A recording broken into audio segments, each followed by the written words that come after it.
Sinuyod ng Inspection and Monitoring Team ng Bureau of Fisheries and Aquatic Resources 5 kasama ang Nabua PNP ang mga stall owners sa Nabua Public Market alas 6 ng umaga nitong Miyerkules, April 22. Ang target ng grupo, mga iligal na nagbebenta ng dinaing na puffer fish o butete at mas kilala sa Bicol na tikong. Ang BFAR Enforcement and Regional Monitoring Team kaibanan ang Nabua PNP nagkonduser ning market inspection ngunya na aldaw sa Nabua Public Market para i-inspect ang compliance kang mga stall owners sa mga existing fisheries regulations kung saan nagresulta ning pagkakadakop ning 4 na persona dahil sa paglabag kang Fisheries Administrative Order 249 Series of 2014. 4 ang arestado sa operasyon na nagtitinda ng ipinagbabawal na isdang aabot sa higit 66 kilos. Ayon sa BFAR Bicol, peligroso at nakakamatay ang dinaing na puffer fish dahil sa taglay nitong lason na tetradotoxin. Paalala ng BFAR na maaaring makulong ang sino mang mahuhuli sa parehong paglabag. Ang pagbalgar po kaini pwedeng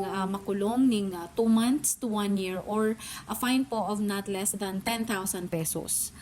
Para po sa kaaraman kang gabos, ang pagtinda, pagdistribuer, asin pagkakan kang puffer fish o butete o kaya tikong, labas man po o processed, mahigpit po na ipinagbabawal under Fisheries Administrative Order 249 dahil ang sirang ini igwang lason na inaapod na tetradotoxin.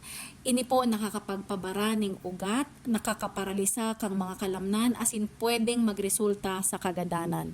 Mayong antidote o bulong sa lason na ini kaya delikado po talaga. Ngayong araw, sinunog at na-dispose na ng BFAR sa Bula ang mga nakumpiskan dried puffer fish o butete. Jan Amador, CSN.